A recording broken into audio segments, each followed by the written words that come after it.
Patricia Noelle to the show. I am super honored to have you on and discuss what you do, where you got from where you are right now, what you're doing, and everything. So I'm so welcoming you here to the show. Thank you. It's so wonderful to be here, and I'm excited for a very heartfelt conversation. Thank you. Me too. So let's jump right back in. And what I would love to know is about your journey and what led you to become a spiritual teacher and a psychedelic guide. Mm. How did you get there? Yeah, I mean, I think the universe works in mysterious ways, as I say, right? Mm. And in 2017, I tragically lost my sister Jennifer to a fentanyl overdose. And there was a confluence of events in my life that were really challenging. I was having a lot of childhood flashbacks of childhood abuse at that time. And I found myself literally on the floor of my bedroom pleading with God, who I had kind of divorced myself from after leaving the Mormon religion when I was 16, and just asking for a path to healing because I had done talk therapy. I had explored so many different modalities and I felt so lost at the time. And truly, it was a divine intervention that Mm. I started looking online and came across Iboga. And my first therapeutic experience with psychedelics was a month later in the jungle, using Iboga as a healing tool to really unlock a tremendous amount of childhood trauma that I had completely disassociated from. Mhm. And really, I would say my healing journey began at that time and ended up taking the deep dive into healing psychedelics, going back to school and studying spiritual psychology. I studied under Gabor Mate and his program, Compassionate Inquiry, and now find myself leading others on their healing journeys as well. Mm. So can you elaborate? Because I have a couple friends who are in, I guess these religious domains, I guess you could call it, are more of a um, dogmas kind of thing. How was for you to escape that? Gosh, Was it's it such difficult for you? Because at 16, I think that's a very, very sensitive time for us. a Like I know because I have a 17-year-old, and I know it would have been absolutely terrifying for her to, if she was in any of these kind of sects of kind of religious things. So I cannot imagine what you went through. So can you dive into that little bit of how hard it was for you to move on to the next, or freeing yourself from that?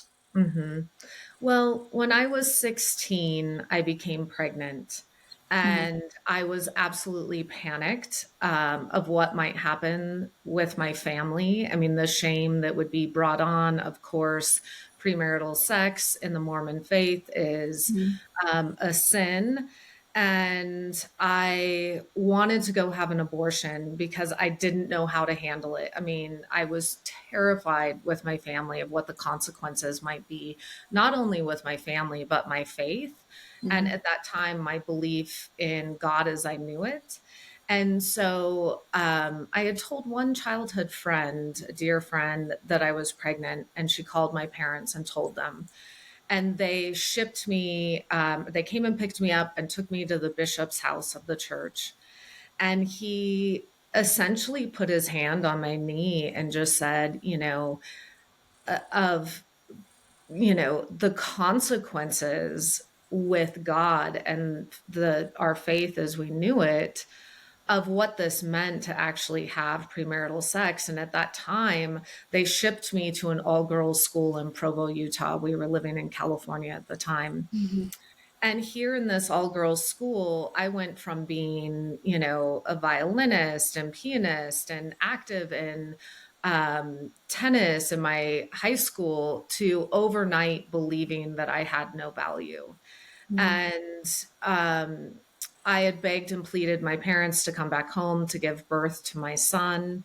Finally, they acquiesced. When my son was 9 months old, the bishop of the church again wanted to see me and shared with me that he had a vision from God, that God had shared with him that this child was no longer meant to be with me, and my son was adopted out at 9 months old. And so, after that experience, something in my soul, the discord of that, felt so wrong. I couldn't identify exactly what it was at the time, but I knew intuitively that I wasn't having these premonitions. Mhm. These weren't my truths. It was something outside of myself. And it really began this lifelong quest of healing and trying to understand myself better. Mm. That is so profound because I find a lot of people are stuck in that moment of not knowing how to get to the next level of, healing. Like you mentioned, you did some courses with Gabor Mate, and I love his teachings, by the way, because we all carry these traumas that we Mm-hmm. have from our past. We all have it. I have it. You have it. Everybody has it. It's just how we navigate through these Mm. rivers um, to get where we are today. For me, it took me almost 50 years to get where I am. Yeah. And it's a still never ending process. I'm still dealing with some stuff that I have to face Mhm. myself. Um, are they challenging? Absolutely, they're challenging. Yeah. I But think that's something, I just want to touch on that briefly. I think that's mm, such a misconception that we have, and certainly a belief that I carried that I would get to this point in my career or my life, and all of a sudden the challenges would kind of disappear. disappear. Hmm. And it's, Yeah, it's, it's not that they get easier, it's just how we navigate through them does, and right. how we can carry such self awareness and self compassion as we move through some of these experiences. And Uh, forgiveness, that's a big and one. forgiveness. Yeah.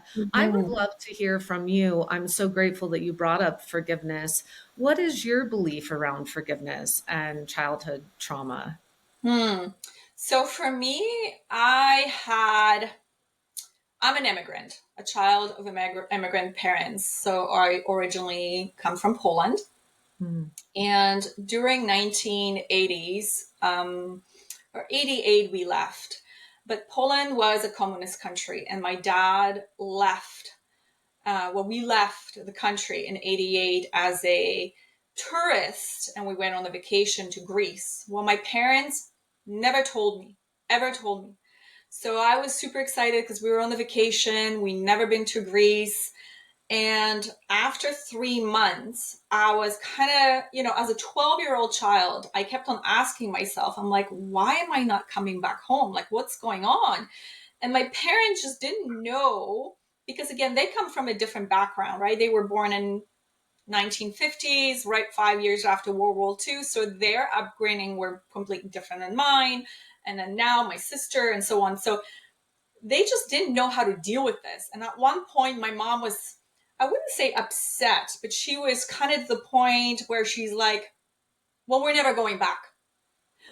And it shocked me. I personally did not know how to react to it. Like, I went into that mode of protection, hatred, um, just blocking everything that was coming my way. I was crying. I got super sick, emotionally super sick, that I have left everything behind and I was not going back home. And we didn't know, or I didn't know where we were going, because at that time we were in the point where the borders have, so Poland became free country in 1998. And we couldn't go back to we couldn't go to the United States, we couldn't go to Canada, we would have to go back to Poland. And my dad is refusing to go back to Poland. He goes, we can't go back after 2 years, we can't go back. What are we going, the shame. Mm-hmm. The what would our neighbors think? We were gone for 2 years and now we're coming back. So there was a lot of things that my parents played as well, and I totally understand it. But as a 12-year-old, I was in the world of, oh my goodness, what's going on? And Mm. then I came to Canada when I was 15, and middle of winter, very, very depressed. I struggled with that for quite some time. I don't think I ever share that with anybody. So coming on Mm. the show, actually sharing this is quite nerve-wracking right now. I'm a little bit nervous, but Mm. um, very depressing, very, very depressing. And when I turned 17, I said to my parents, because we lived in a very small town in Prince Edward Island, Canada, probably maybe about 300 people or so. And I said to them, I turned 17, and I'm like, I need to get out of here. I can't be here. And of course, my parents would do anything and everything to hold me back. And I was just like, I can't be here. I need to figure this out on my own. And, I'm kind of semi adult now and whatever. Anyways, the point is that we finally moved to Ottawa, Canada. And I still had that resentment from my parents. Everything they would say, I would do the opposite. And I came to the realization of forgiveness from my parents because there was a lot of friction going on between my parents. Mm. And probably when I was about 35, I had to come to that conclusion that I can't live in this,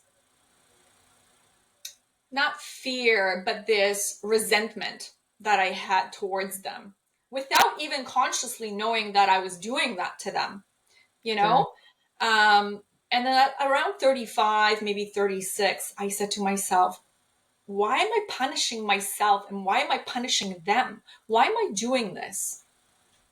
So then I went through my own personal uh, journey. And then my husband and I have separated for about 7 years. Mm. And that's where I was in a search for something. Mm. And there's a lot of things that was happening in our marriage that drove us apart. And something clicked where I started to searching and I started to look for other things in my life that I needed to heal because I was finding these patterns within myself, this blockages, I could call it, where I needed to break those bricks. Because I think since about age of 12, since my parents told me that we're not coming back, I have built these massive walls and I couldn't break through them. Mm. And my marriage was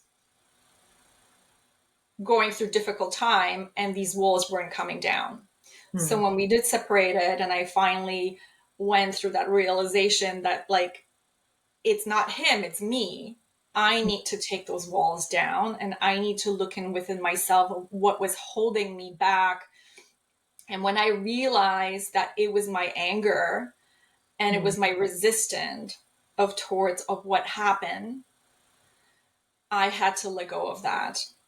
But forgiving myself was the hardest part, Mm. because I had to come to, it's not your fault. They had to do what they had to do at that moment.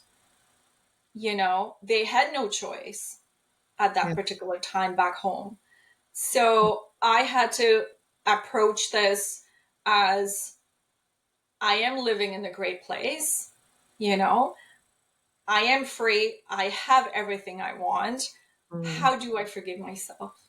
And Mm. that work brought me into spiritual, again, looking into spiritual aspect of everything. And I forgave myself.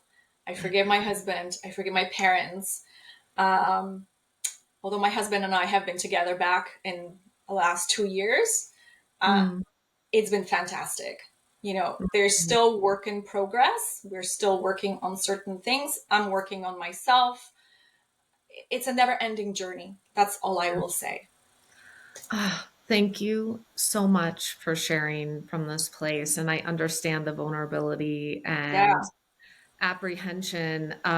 This is such a juicy conversation for me right now and Absolutely. topic right now around forgiveness and anger. Mhm. And I just want to say, I can only imagine the deep betrayal that that Mhm. felt like with your parents as well, right? And then the walls we construct around that to protect ourselves from feeling that level of pain and displacement Absolutely. as a child. And then, I think too with depression, I too, when I was younger, struggled a lot with depression and couldn't really identify where it was coming from. But when we aren't taught how to really Deal process with the emotions. emotions, Yes. right?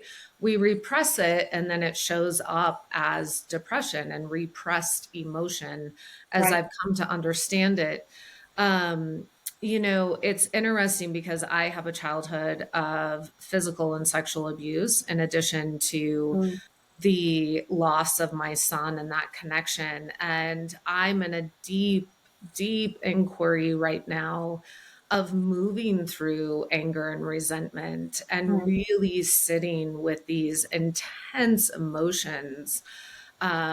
I don't want to detour, but I've been recovering for the last 2 years from a really severe traumatic brain injury by Mm. trusted practitioners and friends. And, it was as if joy and pleasure in my brain got turned off and anger Mm. and rage got turned on for 2 straight years.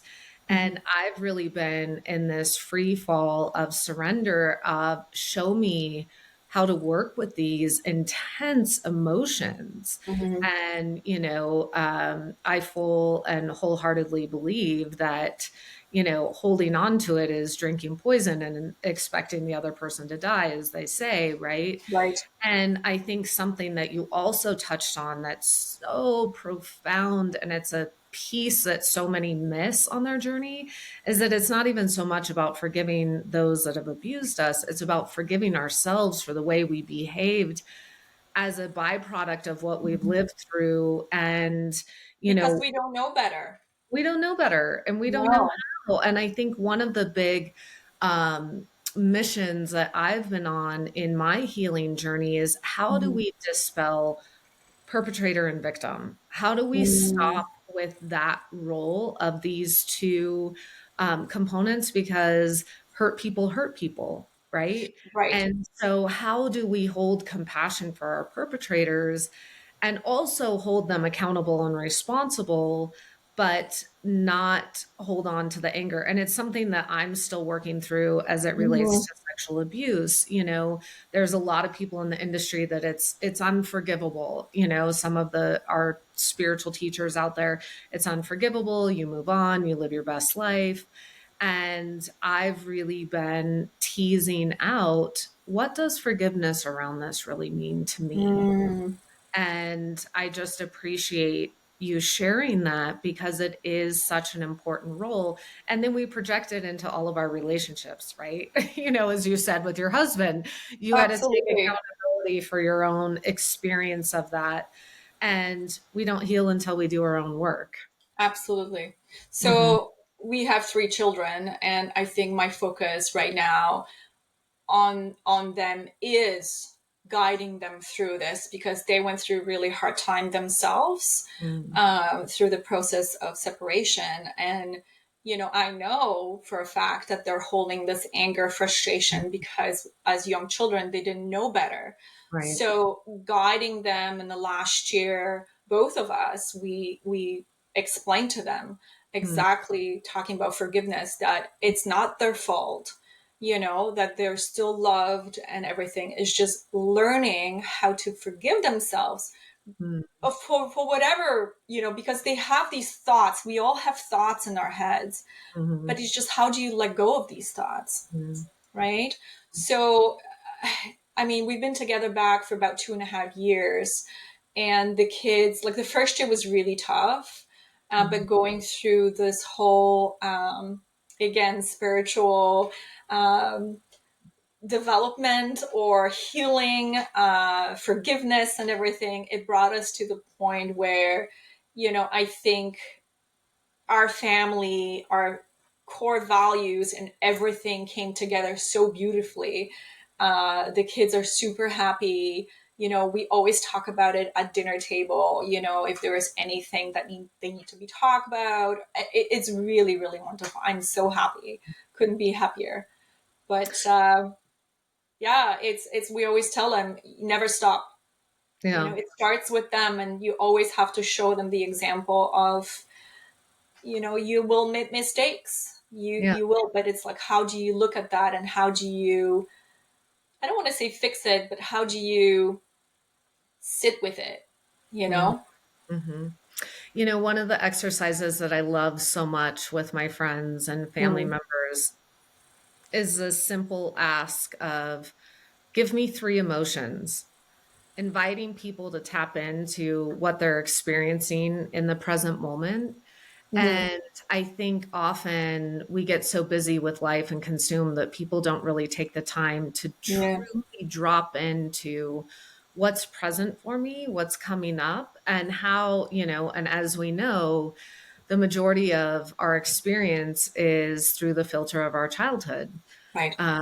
And so the more that we can have that awareness and then tether it back to the childhood wounding and give, I love the expression, healing is the application of loving to the places inside that hurt, right? Mm, And most of that is circling back to a childhood experience that we haven't fully alchemized or transmuted, right? right. Um, and I know for me, the experience with my son, I was no longer, I tried to get pregnant again in my adult Mhm, life. I was no longer able to conceive. It ended up in having a full hysterectomy and my ovaries removed mhm. through some complications, probably stemming back to his birth.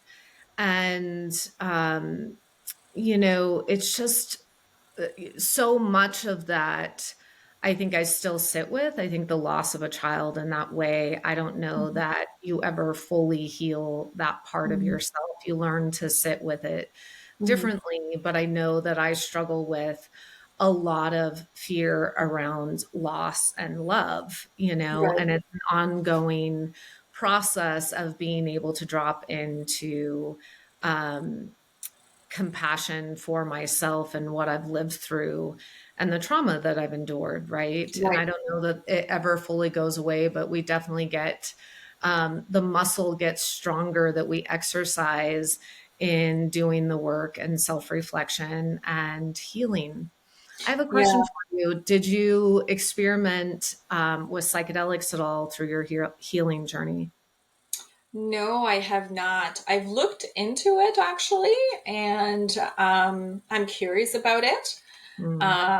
But if you can share anything about it, I would be more than happy to hear what you have to say. Yeah.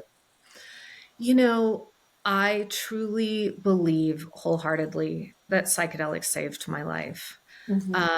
My son came back to live with me when he turned 18, and all of a sudden it cracked open a well of repressed memories that I Hmm. was not equipped to deal with. And I thought that I was going crazy. We often don't talk a lot about disassociation and flashbacks of Hmm. childhood memories. And for me, it was so overwhelming that I really thought that I was going crazy. And I knew that traditional modalities that I had explored historically just weren't working. It was like And putting a band-aid on, I assume. exactly. Yeah. Hmm. And I think too, in talk therapy, there's aspects of it that can be enormously helpful, but also going and regurgitating the story over and over again kind of Hmm. etches in those neural pathways of Right. ingraining those traumatic experiences. And so for me, being able to go back and working with MDMA as well, going back and having so much compassion for myself and also compassion for those that were involved in my abuse as a child and unpacking those memories in such a Hmm. safe container. Um, it undoubtedly saved my life because I had all the symptoms of sexual physical abuse, but I didn't have the memories. So I was acting out behaviors without really being able to get to the root of what was wrong Hmm. or what had happened. And so psychedelics for me, it's like the way that I kind of look at it, it's as if you're living in a room your entire life, and then psychedelics pull these blackout curtains open, and all of a sudden you can see things Hmm. so clearly and all possibilities. You know, I lost my sister Jennifer in 2017 to a fentanyl overdose, as I said, and then I Hmm. lost my sister Jacqueline to suicide Oh, I'm sorry. the year before last. And thank you so much. And it's something, you know, I live in Utah. Utah has the highest rate of youth suicide in the country, a high rate of suicide generally. Um, the one of the highest in mental illness in the country, and also opioid addiction. And so Hmm. when we look at that, it's like, what is happening where we aren't really talking about um, Hmm.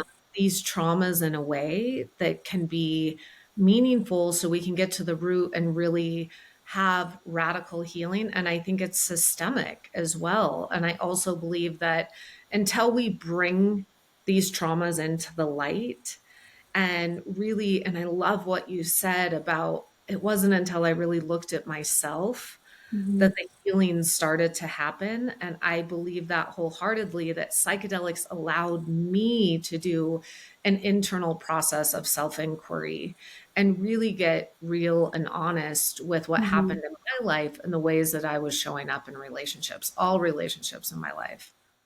Right, because you get to the point where you're like, well, it's not me, I'm fine. And Mhm. you just shove things under the rug without even looking at it. And I think a lot of people live this way. And I know I can admit it that I live this way Mhm. because I never wanted to talk about these things. So what I Yeah. would do is I would always agree, or I would say, "Oh no, it's okay." But Mhm. inside, I know it was like literally eating me alive. And I Mhm. just didn't know how to express it. I didn't know how to bring it up, Mhm. to the Yeah. attention of others, even my parents or my mom or my dad or even my husband, So um, learning to speak up and Mhm. really deal with these moments of anxieties and whatever, and taking everything out that was under that carpet or Yeah. rug is it was painful at Mhm. some point. Yeah. That brings me back again the point to psychedelic. How did you find out about them? Because I've heard it too through other people in my groups, and they were all saying that it helped them in certain situation. But how did you how did you found out about it?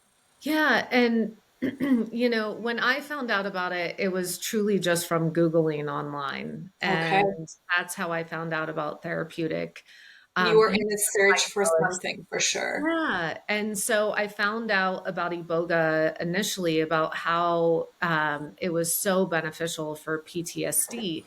Now, Hmm. mind you, when I first started my psychedelic journey, psychedelics had not hit mainstream like they are now. I mean, Hmm. now it's an open conversation Yeah. um, and has a lot of public attention.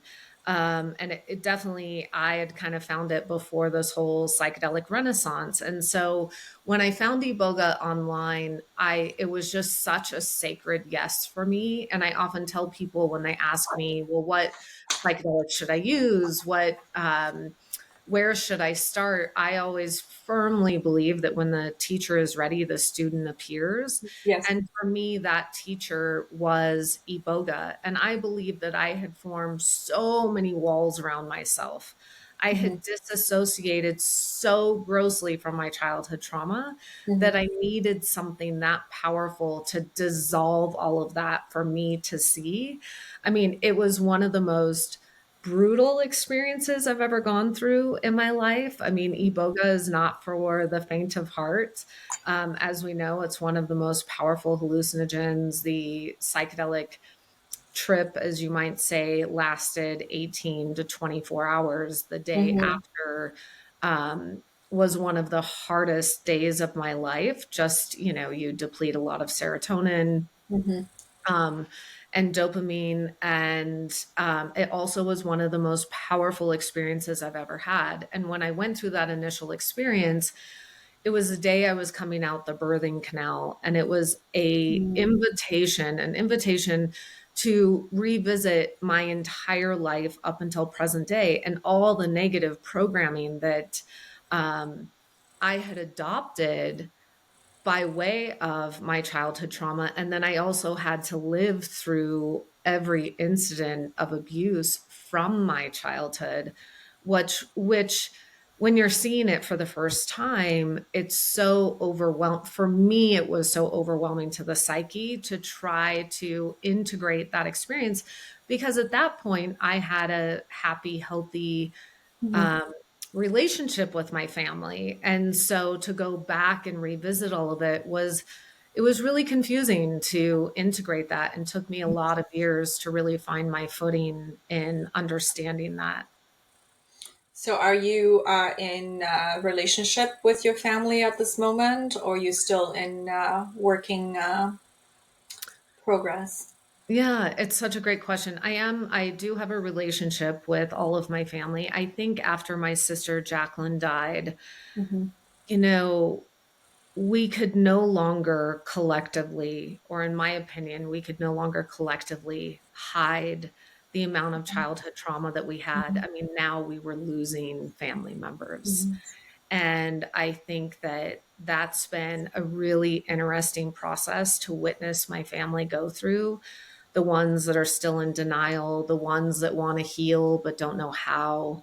Hmm. Um, my sister Jacqueline, before she passed, she had asked, I just don't know what it means to do the work. I want to do the work, but I don't even know how to start. And I think I had taken 9 of my family members. They joined me on one of my ayahuasca retreats, including my 80-year-old Mormon mother.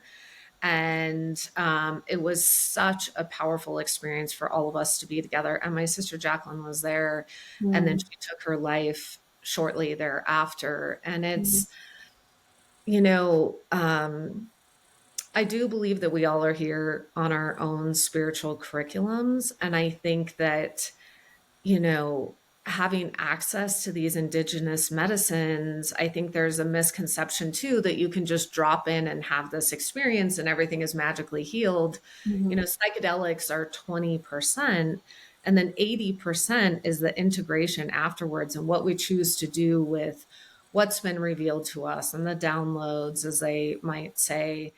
Right. And it's not a fix all, and definitely it still takes a lot of work. I still am using psychedelics today as a healing tool.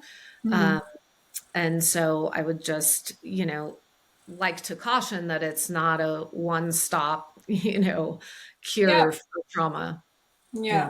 I mean, people need to kind of decide of, which direction they want to go. Like for me, I haven't tried it. I've been curious about it. I've been reading quite a bit about ayahuasca as well myself. Hmm. So next time I'm down in Costa Rica, or maybe fly down to Peru, I Yeah. definitely would be interested in trying it. Yeah. I mean, Yeah. ayahuasca and I have such a beautiful relationship with that medicine. It's such a devout teacher for me. Hmm. It's just something, and I think other people would absolutely say the opposite about ayahuasca. I have friends that have tried it and they're like, not my medicine. And I think that's something that, we all have our unique medicine too. I mean, it can be music to books to Yeah, I was just going to say too. It's like, what's your calling? Because you need to have that calling for it, yeah, right? If you yeah. don't have that, then just don't go that path. So the question for me would be, how do you integrate psychedelic in your practice with your clients or with the people that you work with? Yeah. So there's a lot of psychedelic medicines that I work with. Mm-hmm. And I do coaching a lot with Mm-hmm. clients with the use of psychedelics and without. Okay. Not everyone is called, and oftentimes they need to tease their way into it. So I do a lot of trauma work with my clients, utilizing a lot of different modalities that I've learned over the years. And then Mm-hmm. I also integrate, when they feel ready, the use of psychedelics. I think they are undoubtedly such a powerful tool if you're called to it. And I think a lot of times, the psyche is so powerful that it can block us from really getting down to the root of some of these childhood memories.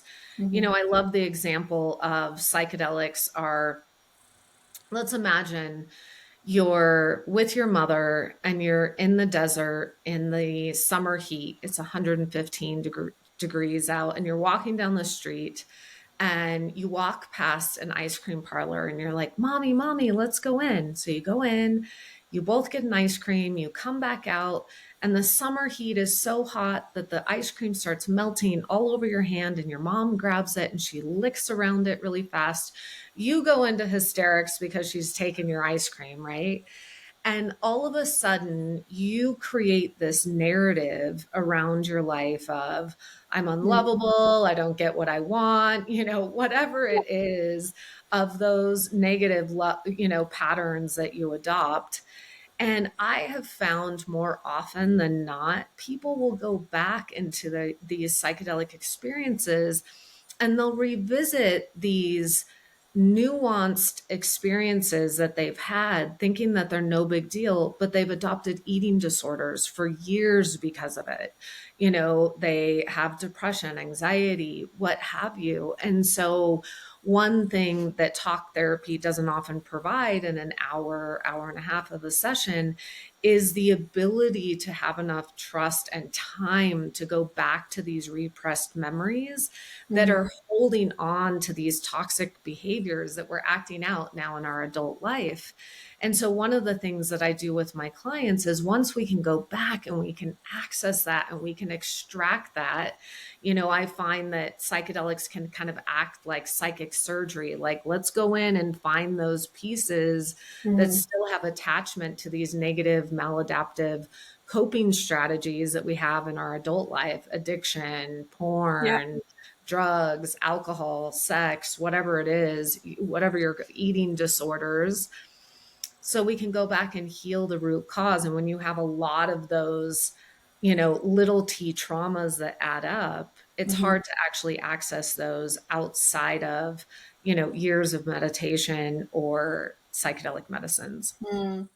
I love the quote of Gabor Mate, which is why the addiction, but why the pain? So Yeah, we're so addicted to, you know what I mean? But it's I always think that that, pain from whatever it is. yeah, I know the quote that you're speaking of, and I think Mhm. it's not asking why the addiction, but why the pain, and Yeah. so oftentimes he says, we should celebrate our addictions because they're keeping us alive. They're keeping Hmm. us safe. And it's interesting, before my sister Jacqueline committed suicide, she got sober 8 months prior. Hmm. And in this sobriety, she had struggled a lot with alcoholism over Hmm. the course of her life. And in sobriety, she did not know how to cope with her childhood memories. Hmm. She didn't know how to cope with her depression and anxiety. It She was didn't too have much. the tools. It was too much. And in the end, Hmm. she ended up taking her life. And so I love that you bring that quote up because, in that experience, I've reflected a lot of, if she still had alcohol as a medicine to cope with Hmm. those haunting memories while she got help, would she still be alive today? Right. Hmm. And, to his point, oftentimes our addictions need to be celebrated. And I'm not in any way, stretch, or form saying we should stay addicted, No, of but course. it Yeah. is, it's a coping strategy. Right. to really numb out the pain of our childhoods.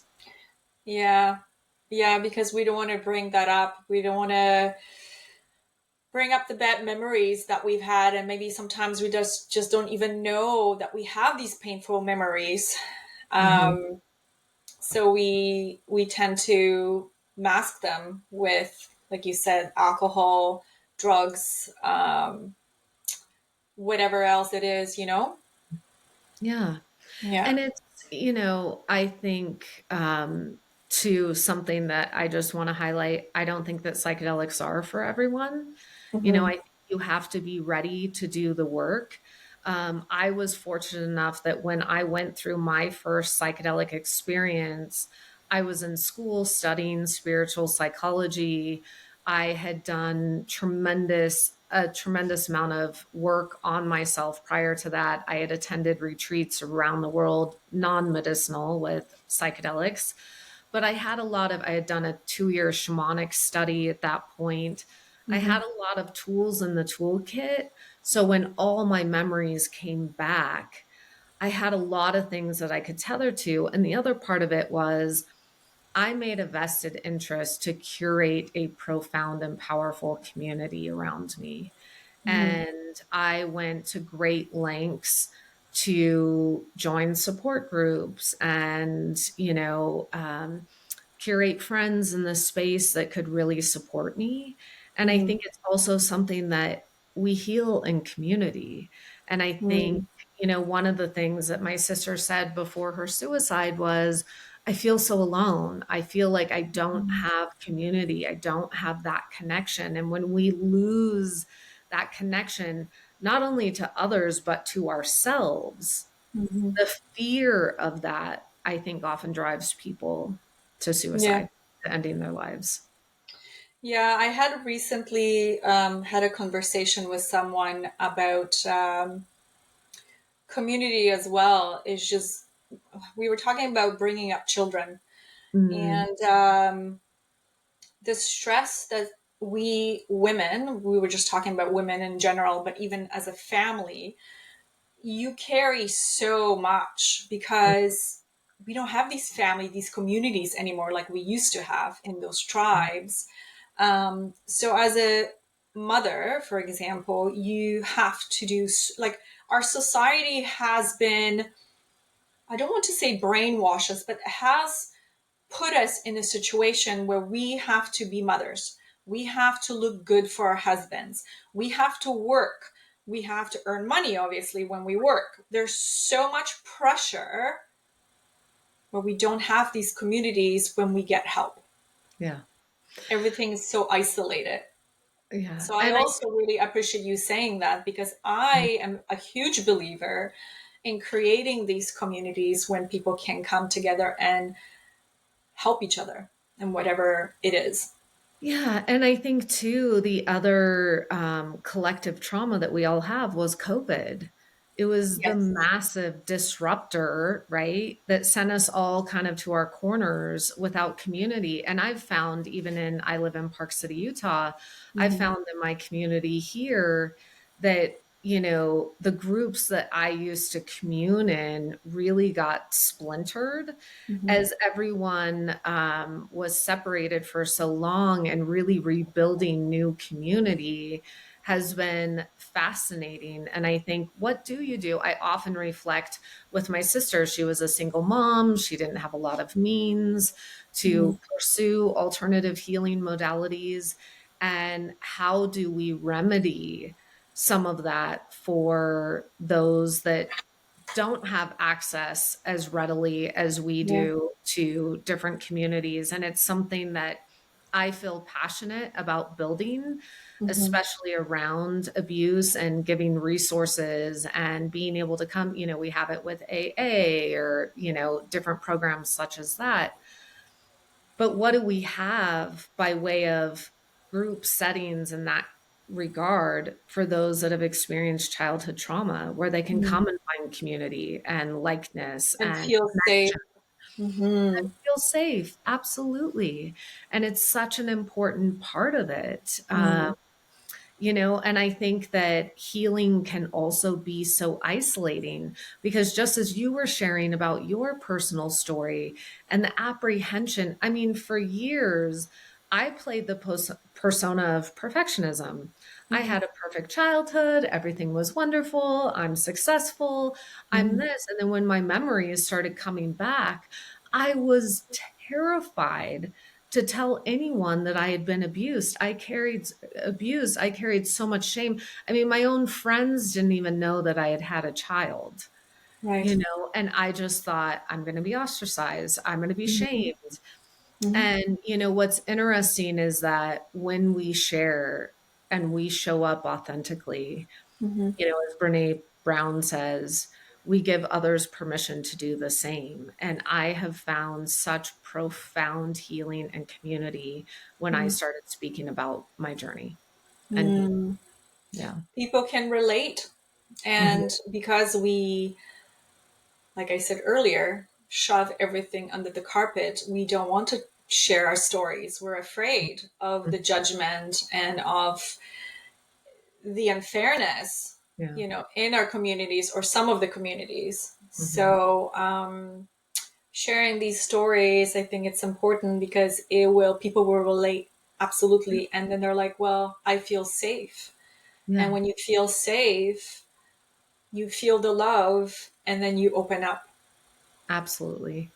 Yeah. I think that's so well said. And I think that, you know, those that have experienced extreme childhood trauma, they don't Mm. know how to be safe. They don't know how to feel safe within themselves. Right. I've recently been studying a lot about attachment theory. It's kind of a hot topic right Yeah. now, and understanding how we attach in love and relationships and how that shows up for us. Right. And so much of it is how do we feel safe within ourselves, and then how do we trust to do the same in relationship and partnership with those we Right. love, right? Mm. Yeah. Yeah, that's a big one. That's a big one for a lot of people as well. Yeah, Yeah. especially for women. Especially for women. I was reading something this morning about women have the highest rate of autoimmune Hmm. disorders, and also, breast cancer, they're now studying, is linked to repressed emotion because women oftentimes are so selfless that they'll put everyone before themselves and bottle all this in, and it's manifesting in disease, right? Absolutely. And so I think it's so important that we talk about how we take care of ourselves. Self care is self love. And I often get asked the question by my clients, I don't even know what self love Mhm. means. Like, what does that mean? How do I do that? And I think there's a misconception that it's these big grand gestures, and it's the little choices that we make every single day to choose in favor of ourselves, to fill our bucket first before we fill others. And I Mhm. think it's just, it's the little things. Like for me, I love roses. I often have roses Mhm. around that bring me joy. I mean, it's not a big trip or something like that. It's the little nuanced things that we do for ourselves to ensure that we're really feeding our soul. Absolutely. Oh, I'm with you too. Running even a bath with Hmm. a little bit of essential oil, or I personally love being in the garden. Hmm. That's my meditation. That's Yeah, my connecting with nature, grounding, and everything. I love it. yeah. But unfortunately, I live up north when it's minus 24 Fahrenheit, Oh my, super cold, wow. 6 months of the year. So, even going outside on a cold day, touching a tree, being in nature, I just it's our routine where after dinner what we do would take our dogs and we'll just go for a walk. Doesn't matter what it is. We don't do it every day, but we'll Hmm. try to be very conscious and very like, okay, we need to make this as a routine and let's just pack up and go. Yeah. So that's what we're doing. Yeah. Oh, I love it. Thank It's you. just so important. I mean, nature is my church. I love Yes. walking on these trails in Park City, and being in the forest has taken more of my troubles and stress and anxiety than I can count. It Mm. truly is just so medicinal to my soul. It's like I have a, changing your energy levels. yeah, I have a question Recharging. for you. Yeah. What do you feel is your soul's purpose and calling? Have you discovered that yet? Yeah. You know what? That too also took me a while. So when I went through my spiritual discovery and trying to figure out what I was here for, um, I discovered that my help with people is I'm a nutritionist, so I love helping people get well. Hmm. I love helping people find its way to health. How do they go from point A to point B? Teaching them that food is medicine. Really, truly finding that food is what you eat, Mm-hmm. kind of is what you are, who you are, right? So, and then this podcast became more of a epiphany for me because I used to be very nervous speaking. I would refuse to speak in front of camera Mm-hmm. or in front of big crowds and things like that. And being a holistic nutrition and speaking actually, I was like, I need to do this, and it took me about 2 years. And finally, a friend of mine, Jason Petrunik, who runs actually a podcast here from our town, I met up with him and he said to me, Alex, just go and do it. If Mm-hmm. you screw up, you screw up. It's okay. Just go Yep. and do it. Mm-hmm. So I go back as I started a year ago and I went through some of my old episodes and I was like, I look so robotic. I'm like, what the heck? But at the end of the day, you have to start somewhere, right? So it takes time, it takes courage, it takes, um, just you got to go out there. So I said to myself, I have to go out there. Mm-hmm. And I love these kind of conversations because I am learning as well a lot about myself going and doing these interviews, right? So, but yeah, I think for me, going back to your question, is to really help people um, with eating and their health. Yeah. I love I love food as medicine and that notion because we're at this point Mhm. where a lot of biohackers are coming on the scene and we're seeing a lot of, I mean, if you scroll through social media, every Yeah. other post is an ad for another supplement, another Yeah. modality. And, I kind of fell victim, so to speak. I don't like using the word victim Mhm. to being sold on, oh, this will up level your life, and ended up with a traumatic brain injury by some of these biohacking Right. modalities that are out there. And I have never felt more confident that our bodies have the innate wisdom to heal themselves. And I've Right. really had to drop into that as I've healed through this experience for the last 2 years Mhm. of my body has the wisdom to come back into balance. Mhm. And if I can be in concert with that and listening and be aware, healing is possible through, the things that are readily available to Mhm. us, you know? And so, No, I agree. I agree. And I find it for me, the biohacking, I used to call myself a biohacking queen. And I recently have changed that because I've asked myself, I'm like, why am I calling myself biohacking queen? I'm like, it's not, I don't sell any product. I don't sell any vitamins. I actually am not I mean, I'm not against vitamins and minerals and things like that because sometimes we do need them because our soil is being so depleted from things. But at the end of the day, especially working with women, I said to myself, I am more of a biological living mm, where because we are so different like our biochemistry is so different, and we are so unique in so many different ways that Hmm. certain things work differently for you, for example, than they work for me. So we have to find a way of what works for one particular individual, Hmm. right? I could not agree more. I mean, that's one thing too that I'm seeing in this space. I don't know anything that's a one size fits all, aside from maybe nutrition. We all need nutrition, and even in nutrition, it needs to be customized, right? Mm-hmm.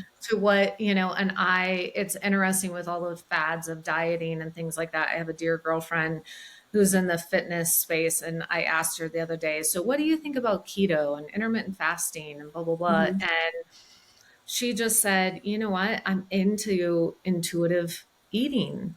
I Mm-hmm. listen to my body. And when I'm craving something, I know that my body's deficient there, and it just made so much sense for me around that as Yeah. well, so long as it's within a nutritional spectrum. And it's not to say that those other modalities don't have a place. Undoubtedly, they do. And I think that everyone responds so dramatically different to how our mind and body is fed. Mm-hmm. Mm-hmm. And I agree with her. I Hmm. find it that again, we women are looking for these quick fixes, Hmm. and they might work, but at the same time, they won't work for a very long time, Yeah. especially because we women have so many different kinds of hormones that are Hmm. happening in our bodies. So, as keto is great for maybe a menopausal woman, it might not be great for a 25 year old, Yeah, right? exactly. So, Yeah. yeah. Uh, So, my question to you is, you have been featured in the Netflix documentary called The River Runner. mhm. And you did help your former partner. I believe he was the world renowned kayaker, Scott. I can't remember his last name now. I'm sorry. Scotland. Um, Uh-huh. yeah, overcome his childhood traumas. How did you help him overcome these obstacles? Yeah. Scott is such a dear friend, and I believe we came together for such a divinely profound soul contract, as I might say. Mm-hmm. And he was able to hold such sacred space for me as I was unpacking a lot of my childhood memories. And in return, when he was diagnosed with a brain tumor and then had his brain tumor removed through a very extensive and long surgery, um, there were behaviors in him that I witnessed that he really hadn't dealt with. And if we look at things are happening for us or through us, and if we all have a spiritual curriculum that we're here to live out, for me, I invited him to explore why potentially this brain tumor had showed up for him and Mm-hmm. what emotional aspects could be tied to that from his childhood. And he ended up, through my encouragement, attending the Hoffman process, which was wonderful Mm-hmm. and really allowed him to look at his negative love patterns because of childhood programming. And he went on this deep dive and this soul um, journey of uncovering that and really healing. And then later, he found his way to plant medicines as well in ayahuasca. Mm-hmm. And he is one of the few that is completely reversed and kind of stopped tumor growth at this Oh, time. And so wow. it's just a testament to mindset, diet, healing our childhoods, getting all of the toxic energy out of our body so we can be in balance in all ways. Mm. Yeah, it's something that we really get stuck. Yeah. It's like really, I think that's where it all starts. Yeah. It's really looking into that 5, 6, 7, 10-year-old child and Hmm. be like, okay, what's going on there? Hmm. Yeah. Absolutely. And I think it's, I think disease in general, it's an Hmm. invitation to healing, to self Hmm. inquiry, to going inward and really understanding ourselves better if we'll allow it to be a teacher for us. And I think everything that we go through in life, it can become such a precious gift if Hmm. we choose to dance with it in that way. Hmm. And so I'm so fortunate that he did take that healing path and, is living his best life.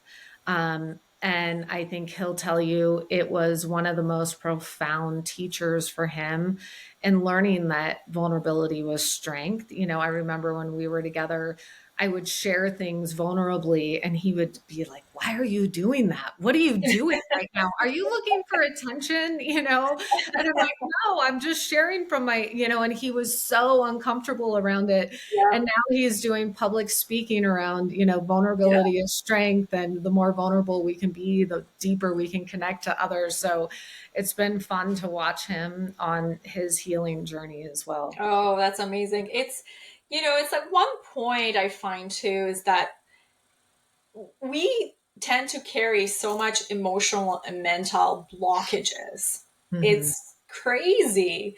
Yeah.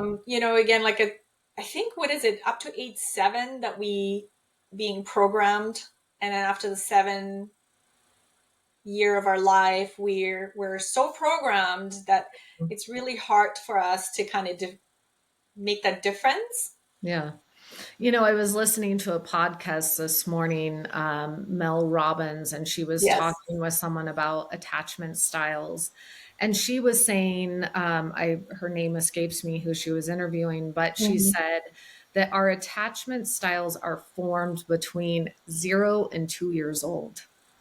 So when Okay. you think about that, how we're relating in love relationships is between this small window and stored in the subconscious. I mean, it's profound at how we hold on to these experiences. And also, Hmm. it's such a call to action for parents and how Hmm. we show up for children and our children and other children, and really teaching them how to self-regulate, being Right. aware, being present for conversations, inviting. I mean, how many times has a child broke out into a temper tantrum and the parent is trying to shush and stop the experience out of Hmm. embarrassment rather than allowing to tap into what's happening with the child, right? Right.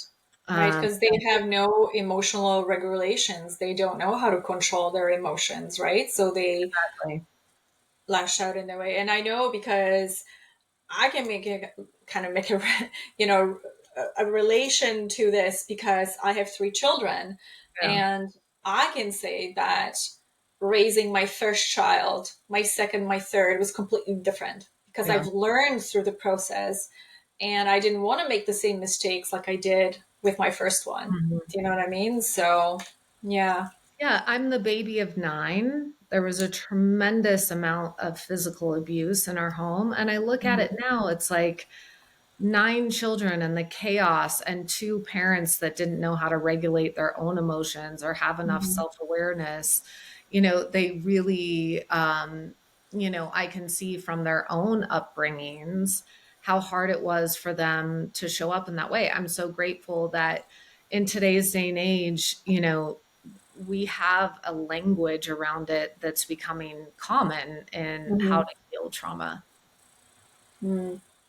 Yeah, we all carry it. It's Yeah. just what we do next is, and I think people like yourself is absolutely wonderful because um,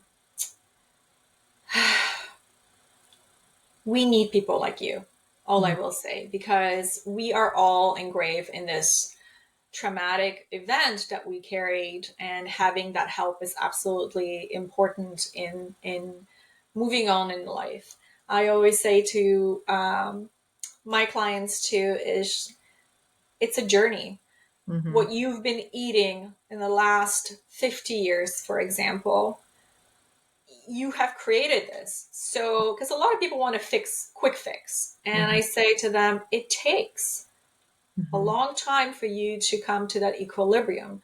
You have to work on this and you have to come to that point where it's not going to take you a week, for example, lose weight. A quick loss of weight, yes, Mhm. go on kind of, keto diet, I'll take your money, fine, done. Yeah, No, it doesn't work that way. I absolutely don't work that way. yeah, It's a process. It yeah. takes a while. It might take you 3 months. It might take you six months. It might take you a year or more. Mhm. That's how you look at life. It's a I journey. Yeah, It's a I journey of healing. And we all have our moments where we could fall again. mm, But you got to pick yourself up and start all over. absolutely.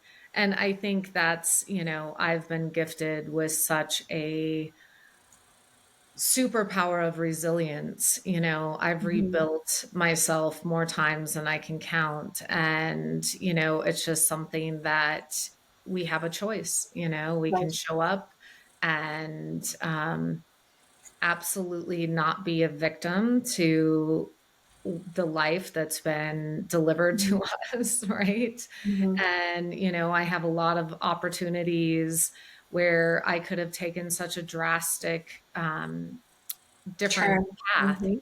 It's like I've Mhm. lost two sisters. That could have easily been me. And there was something inside of me that knew wholeheartedly that there was something greater out there.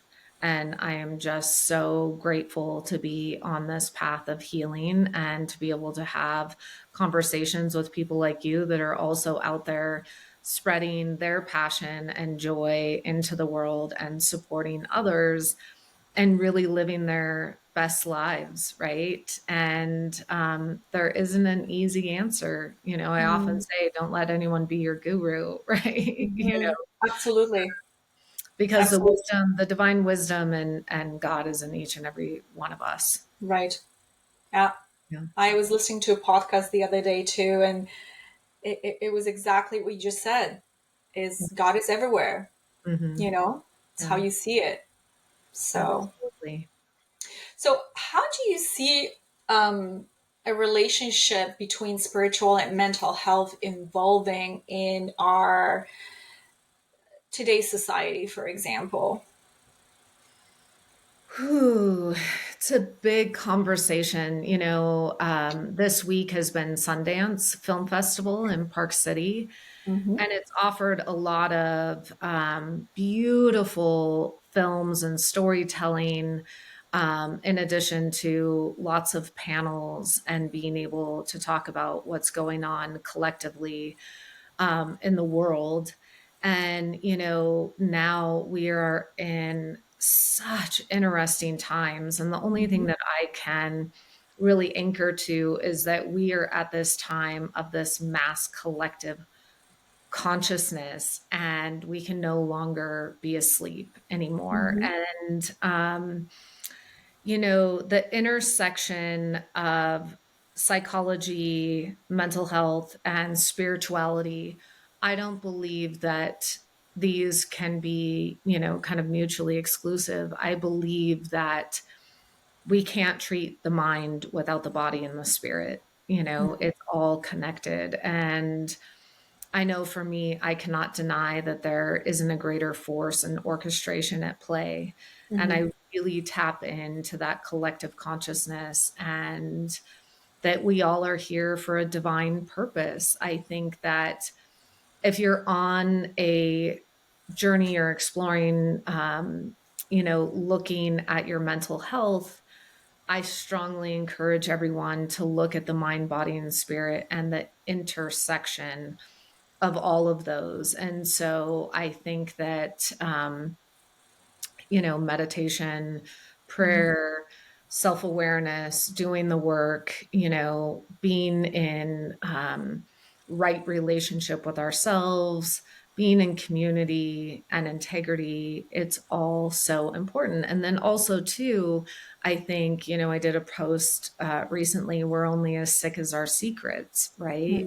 Mm-hmm. Until we bring our trauma into the light and we allow it to be seen by others and for ourselves, and to not hold on to it, to transmute it. I mean, it's really about not staying in the trauma story, but living a life of freedom and joy. And that's where that's the path I want to go with my clients. Mm-hmm. Yes, we have to go back somewhat and look at what happened and what's driving these behaviors, but then we want to move out of it so we can find a path of healing, Mm-hmm. and really freedom. Right. And it also has to do with the work that you're doing. We Mm-hmm. can't do that with a vessel that's clogged down with pollutants. Mm-hmm. We have to feed our body so that we can be closer Mm-hmm. to the divine source, whatever that means for you, and whatever, Mm-hmm. word and term you use to identify that of a higher power. Yeah, and I think you said it very beautifully. It's all connected. We Hmm. can't just looking at one thing. Hmm. It's the mind, body, and soul. It's Yeah. everything, Hmm. right? So, Absolutely. yeah, Yeah. thank you for sharing that. Yeah. Would there be any books or resources that you like to share with the audience? Yeah, I love that you bring that up. I mean, one of my favorites around sexual abuse is The Courage to Heal. I recommend that to a lot of my clients that have been going through that. The Body Keeps the Score is another profound bedside read. And I Mm-hmm. think pretty much anything by Gabor Mate, he's so brilliant when it comes to trauma, addiction, ADHD, etc. Those are kind of my go-to Bibles with my clients. I mean, for fun, I always love the Surrender Experiment. That's another wonderful teacher. And so, yeah, thank you so much for the Mm-hmm. invitation to share and be in this beautiful space with you. Thank you so much. So, my last question will bring me to what message would you like to share with others? Mm. I believe, regardless of circumstance, regardless of where you grew up, the house you grew up, the part of the world that you've lived in, and the journey that you've been on, healing is possible. And having lost two sisters, I wish that I could go back in time. And I know that if we choose to walk this path, that healing is absolutely possible, and to not give up. Hmm. Not give up. That's the word. Mhm. Just keep on searching, keep on looking. Yeah. And again, I appreciate that. I will definitely post all the information on the Mhm. bottom of the notes so people can find out a little bit more about you and everything. Any other final thoughts that you would have? No, I think it's, Mhm. even with trauma, we can live a magical life, and I have every excuse to not live my best life by way of trauma that I've lived through. And Mm. yet we can move through it, and we can live, I live in such a beautiful, divine, um, magical orchestration. It doesn't mean that there's days where it's like, what am I doing? I just finished writing my memoir. I'm working on a 3-part docu-series and really uncovering a lot of abuse that's happening within the Mormon church that's being Mhm. concealed. And there's days where I want to give up. And I think if we can surrender and get out of our own way and really listen to what our divine calling is, I believe that each and every one of us has something. And so I just leave you with that invitation that your best life is waiting for you if you choose to allow it. Yeah. Thank you so much, Patricia. Yeah. Thank Thank you. you so much for sharing all of this. I think it's very important to tap in into our own selves and really heal this planet, heal ourselves, heal our children. Like I was listening to again, I do listen to a lot of podcasts, Mhm. but someone said that it takes 7 years from the past generation, and it will take 7 years forward to heal, to Wow. have these children fully healed. So we're hoping, I mean, I don't think we'll be able to see this in this Mhm. uh, lifetime, but I hope that we'll come to that point Yeah. one day that our children or their children's will Yeah. be in a completely different state where we're at right now. And Yeah. I hope that this is where we're going. So, Absolutely. Well, thank you so much for okay. your time and energy. Thank you so